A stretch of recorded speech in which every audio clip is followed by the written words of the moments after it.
Lost my job at Morris and Associates. My sister Amanda called to mock me. It wasn't surprising. She'd spent the last 15 years of our lives measuring her success against what she saw as my failures. Seriously, Thomas? Fired again? Her voice dripped with familiar contempt. What is this? The third time in 2 years. I held my phone away from my ear, staring out the window of my penthouse office in downtown Manhattan. 48 floors up.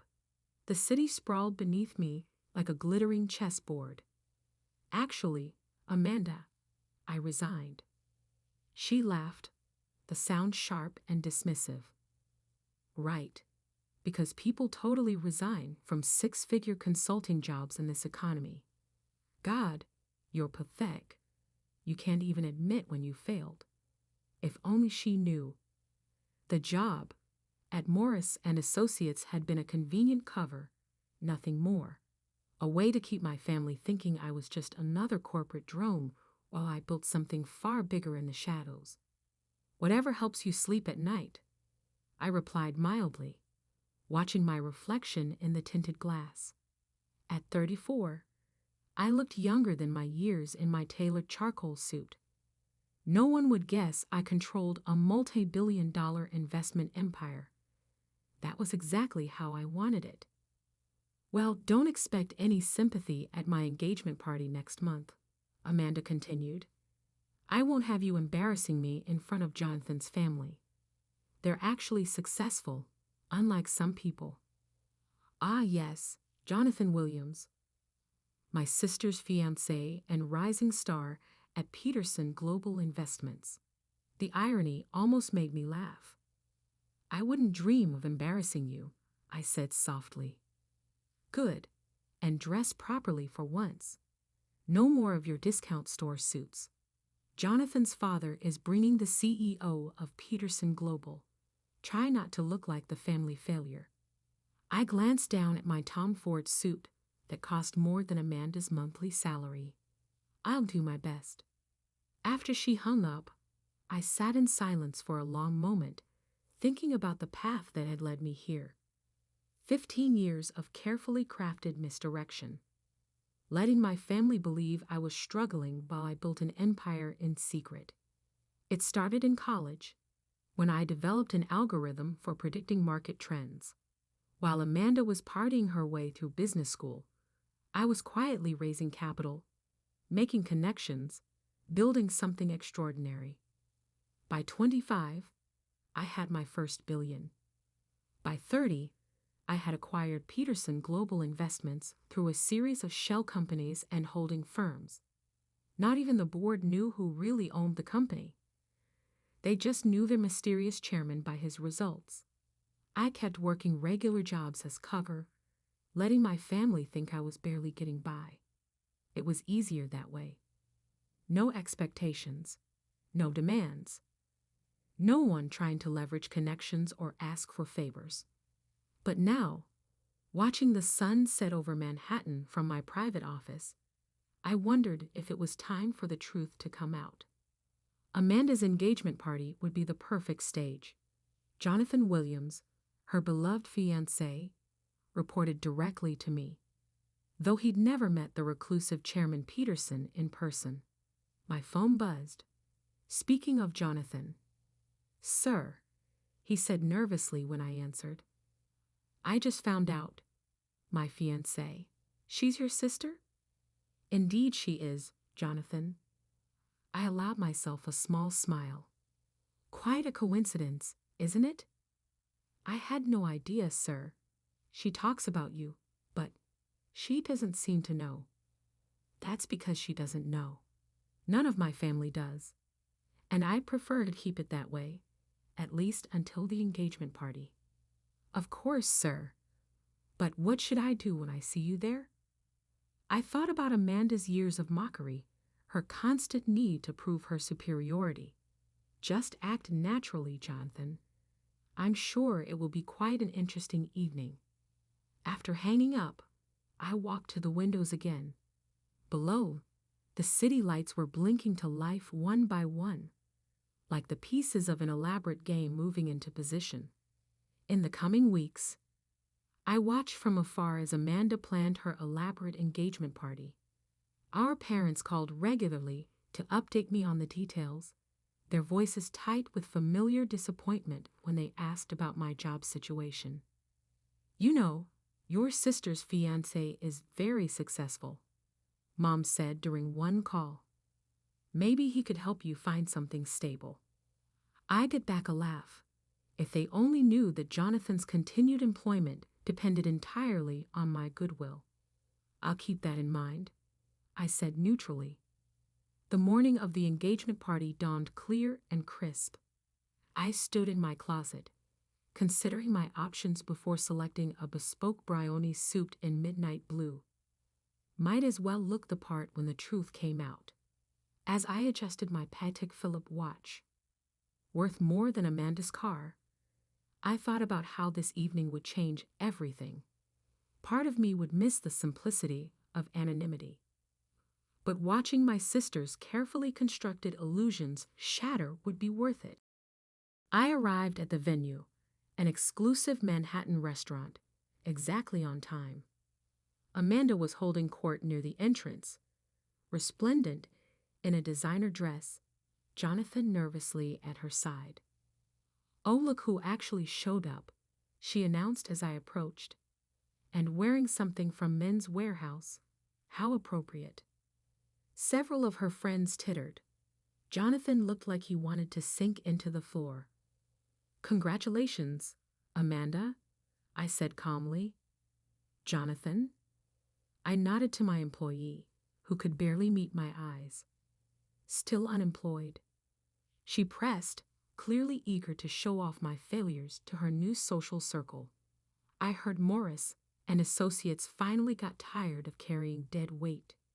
I smiled, noting the growing crowd of listeners. Among them, I spotted several Peterson global executives who knew exactly who I was, their faces masks of fascination and horror as they watched the scene unfold. "Something like that," I agreed mildly. "Poor Thomas can't even keep a job," Amanda declared to her audience with a theatrical sigh. "Thank God Jonathan has actual business sense. Not everyone can be a success like him." That's when it happened. One of the Peterson Global Board members approached, eager to greet what he thought was his chairman.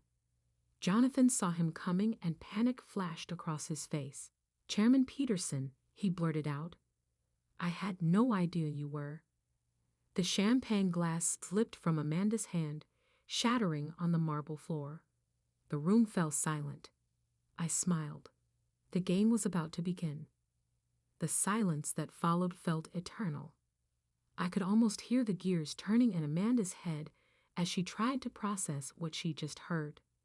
Around us, the party guests had frozen in place, champagne glasses suspended mid-sip, conversations dying mid-word.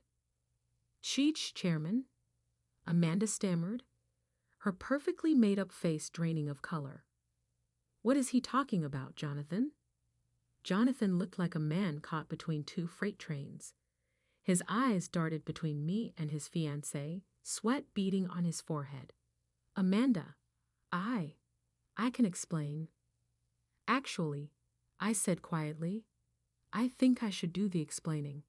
I turned to address the room, noting the mix of shocked faces and knowing smiles from my executives. "For those who don't know me, I'm Thomas Peterson, chairman and majority owner of Peterson Global Investments." The whispers started immediately. I saw my parents in the corner, my father's mouth hanging open, my mother gripping his arms so tightly her knuckles were white. "That's impossible," Amanda snapped, but her voice trembled. "You're unemployed. You just got fired from Morris and Associates." "Resigned?" "Actually," I corrected her.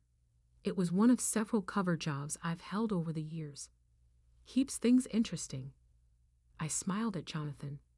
"You can relax now, by the way. I don't plan to fire you just because you're marrying my sister." Jonathan sagged with visible relief. Amanda's head whipped between us, her designer earrings swinging wildly. Fire him. You can't fire him. You're lying. This is just another one of your pathetic attempts to. Ms. Peterson, a distinguished older man, stepped forward. Richard Blackwood, head of our board of directors. I can assure you your brother is telling the truth. He's been our chairman for the past 5 years, though this is the first time many of us have met him in person. I watched the realization settle over my sister's face like an approaching storm. 15 years of smugness, of mockery, of carefully cultivated superiority, all crumbling in an instant. But, she looked at our parents. Did you know about this? Mom stepped forward, her voice shaking. Thomas, is this true? All this time. Perhaps we should continue this discussion somewhere more private, I suggested, gesturing toward a side room. Jonathan, why don't you handle the guests for a moment? My shell-shocked family followed me into an elegantly appointed private dining room. As soon as the door closed, the questions erupted. How is this possible? Why didn't you tell us? Peterson Global, but that's worth billions. I sat down calmly, adjusting my cuffs. It's actually quite a simple story. Remember that algorithm I developed in college? The one you said was a waste of time, Amanda? She flinched. I continued. It worked. Better than anyone could have imagined. I used it to start trading, built up capital, made some key investments. By 25, I had my first billion. Billion? My father choked. Currently, my personal net worth is just over 12 billion. I said quietly. Peterson Global manages assets of approximately 180 billion. My mother sank into a chair. Amanda remained standing, her engagement ring glinting as her hands twisted together. But why the fake jobs? Why let us think you were struggling? I leaned back, studying my sister. Do you remember what you said when I tried to show you my early market predictions? Called it cute, that I thought I could compete with real business people. She flushed. That was years ago. 15 years, to be exact. The same day, I decided to build everything in secret. No pressure, no expectations. No family members asking for favors or trying to leverage connections. Just pure merit. We wouldn't have. My father started. Really? I raised an eyebrow. Like you didn't use Amanda's connections to try to get contracts for your consulting firm. Like Mom didn't ask Amanda to help cousin Peter get an interview at her company. They had the grace to look embarrassed. But all those times we tried to help you, my mother said softly. The job referrals, the career advice, the constant criticism, I added. The comparisons to Amanda's success, the jokes at family gatherings. I kept my voice level, but years of suppressed feelings were rising to the surface. Amanda sank into a chair, her perfect posture crumbling. Oh God, she whispered. All those things I said to you, about being a failure, about not measuring up. While I was signing your fiancé's paychecks, I finished for her. Ironic, isn't it? A knock at the door interrupted us. Jonathan poked his head in, looking uncertain. Sir, I mean Thomas. Some of the board members are asking. Of course, I stood up. We should rejoin the party. I believe there's an engagement to celebrate. I headed for the door, then paused. Oh, and Amanda? That discount store suit you mocked earlier? It's brownie. Costs more than your car. The rest of the evening was a blur of revelations and reactions. I watched as my sister struggled to adjust her worldview, as my parents grappled with their new reality. The Peterson global executives who'd long known me only as a voice on the phone or a signature on documents now clustered around, eager to finally meet their mysterious chairman. Later, as the party was winding down, Amanda approached me at the bar. Her makeup was slightly smeared, her confident facade cracked. "Why now?" she asked quietly. "Why reveal everything at my engagement party?" I sipped my scotch, considering, because it was time, because I'm tired of living a double life, and because I looked at her directly. Sometimes the most valuable lessons come at our moments of greatest pride. She flinched, but nodded slowly. I deserve that. All these years, I've been so superior, condescending, cruel. "Yes," she whispered. "I'm sorry, Thomas. I know it doesn't make up for anything, but I'm truly sorry." I studied my sister, seeing for the first time in years the girl who used to be my best friend before success and rivalry drove us apart. "The question is, Amanda, what happens now?" She looked at me uncertainly. "What do you mean?" "Now that the truth is out, now that you know your failure brother is actually one of the most powerful men in global finance, now that your entire perception of our relationship has been turned upside down, what happens next?" Her answer would determine a lot about our future. I waited, watching emotions play across her face as she grappled with 15 years of shattered assumptions and the dawning reality of our new dynamic. The world I'd built in secret was now fully exposed. The carefully maintained walls between my two lives had crumbled. As I waited for my sister's response, I wondered if revealing the truth would heal our family's wounds or only deepen them. Either way, there was no going back now. The weeks following the engagement party were a study in chaos theory, how one revelation could spiral out into countless unforeseen consequences. The story of the mysterious Chairman Peterson revealing himself at his sister's engagement party leaked to the financial press within days. Our family's photo appeared in the Wall Street Journal, my sister's shocked face immortalized for the business world to see.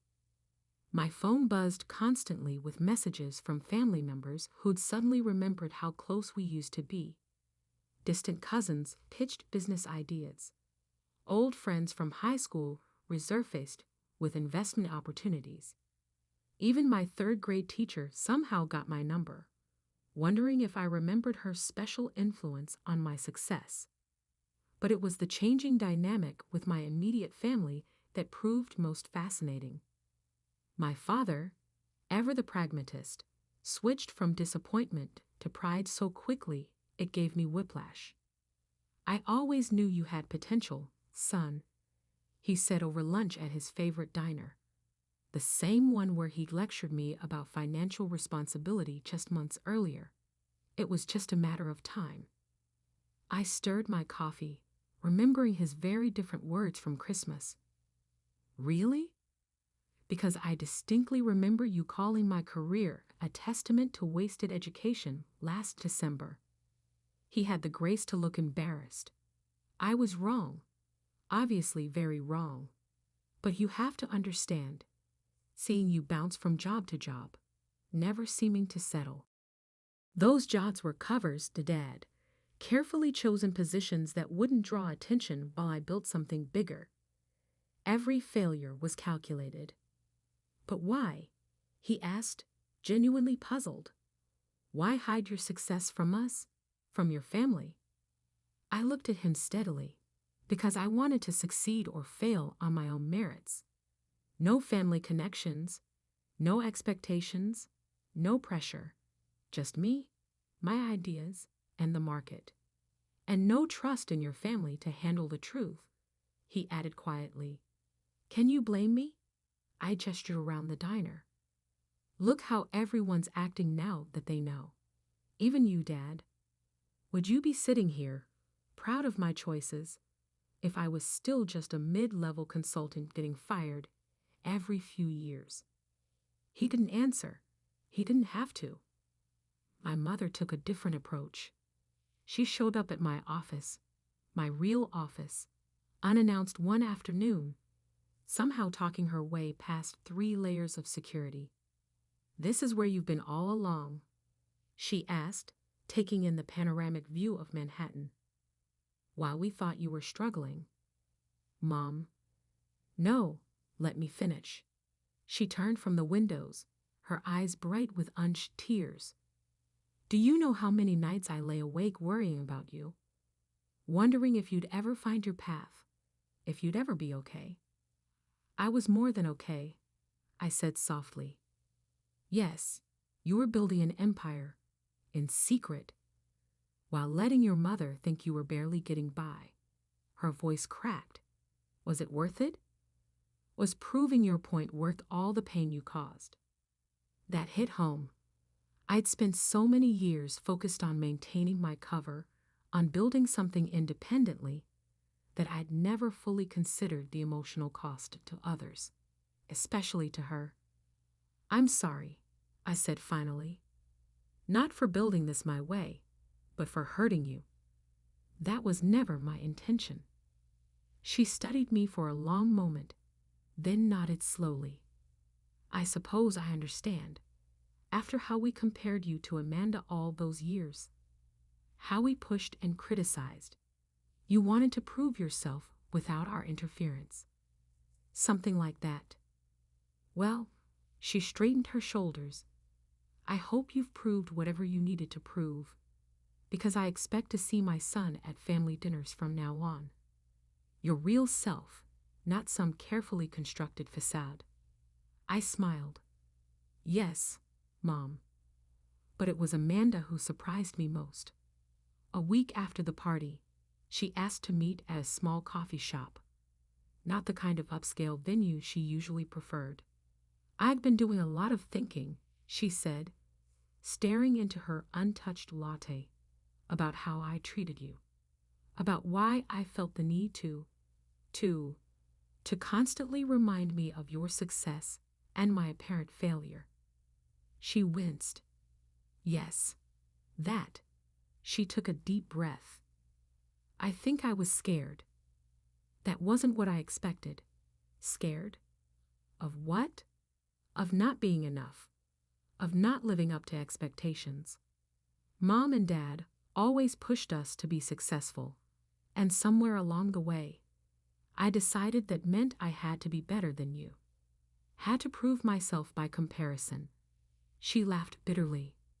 "And all this time, you were so far ahead of me, I couldn't even see it."